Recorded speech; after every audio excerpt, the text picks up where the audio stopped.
Good day everyone, this is Fubario, also known as Clueman or Soaring, and I'm here with an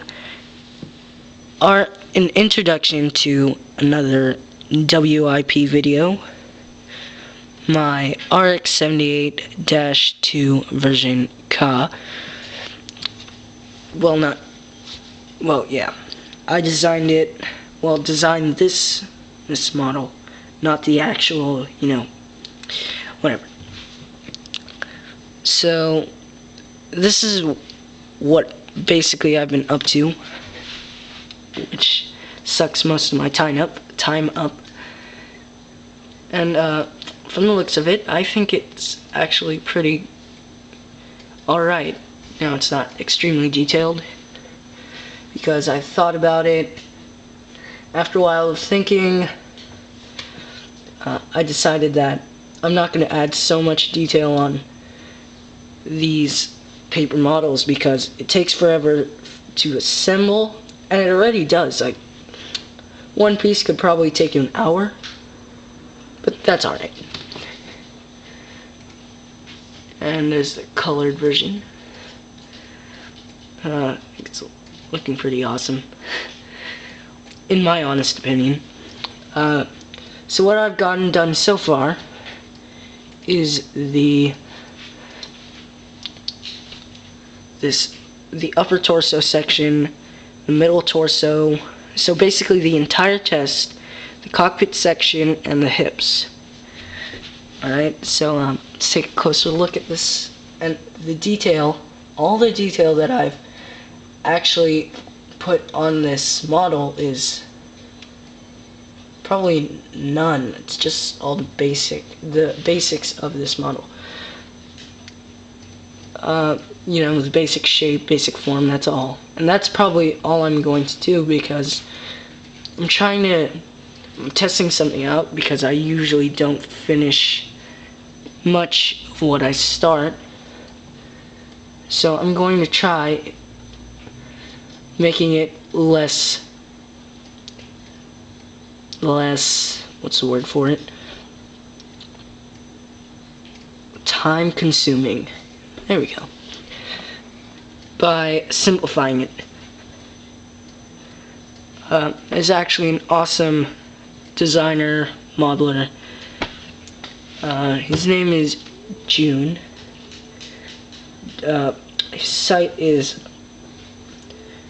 I believe it's blog fc2.14.june, something like that. No, it's blog.june.fc214. Something like that. Okay.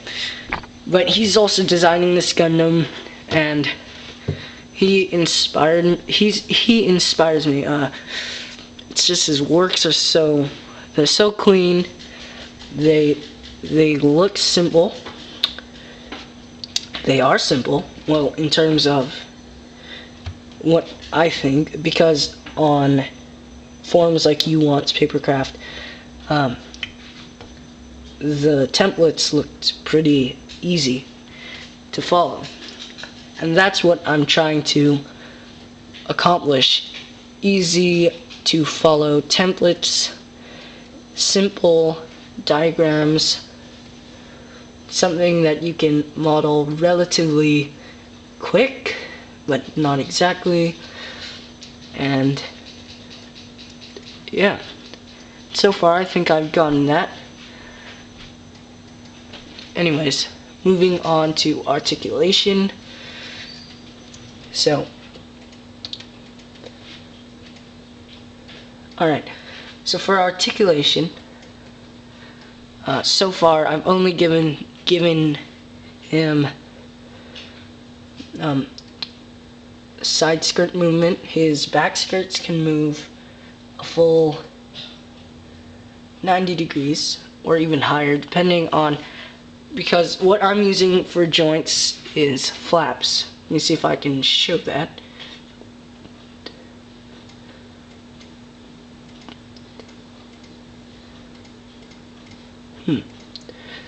There we go.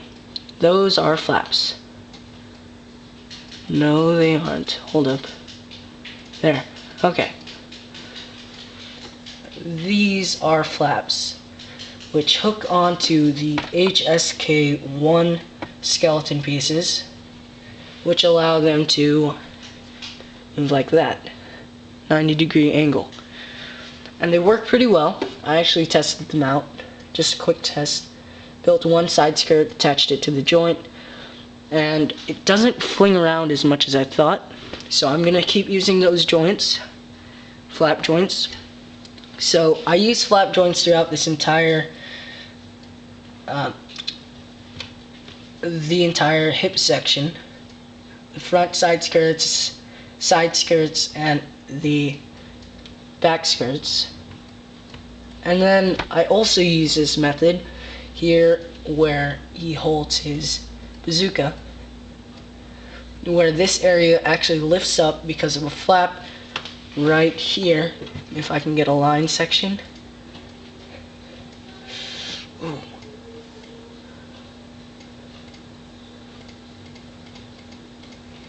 Wow, this is difficult.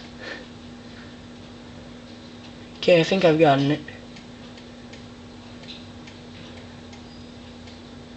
Alright, there. Oops. Okay, right here, this is the top section, bottom section. So the hip, well, this area is divided into 4 parts, one for the skeleton, one for the armor here, and 2 armor pieces there, and a huge skeleton piece. So this piece right here has a flap, which allows it to move upwards until it hits the chest, the back chest piece, and it is shown so it'll look like that, and the bazooka can fit into there. Now I won't make the bazooka like a hectagon, not a hectagon, I mean an octagon, but it should trap most of the sides, and I'll show what that looks like later. But yeah, and the waist has 360 degrees of rotation here. So if I actually bring this up, if I take away the chest, and there, you can actually see the cylinder going up and through this piece, and it has a range of 360 degree motion, and the cockpit is actually being held up because this cylinder joint connects to this rectangular box, which holds the neck collar and the cockpit, rather than the chest being attached to the neck collar and the cockpit. I thought it'd be easier. So that's all, and well, I hope you'll all have a good day. Yeah, I think I'm gonna go out and triple jump now. I might post a video of me doing that some other time, but so wait, let me just say something. If any of you, paper modelers would like to, are bored of what is out there on the internet, the models that have been showcased. However, it's impossible to get bored because there's an infinite amount of paper models that are legit. Make sure it's legit. However, like I said before, Gundam models are thin, using figurative language. So if you ever get bored, just send me a message, private message, or comment. I never thought I'd say that. Yeah, and if you'd like the beta files, the beta templates of this model that I'm modeling right now, I am more than happy to distribute them. However, I'm going to ask that if you want those templates, you must post a video of how it went. That's all. Alright. See you all next time. Well, sorry. I'll post a video sometime soon. And this is Mario signing out.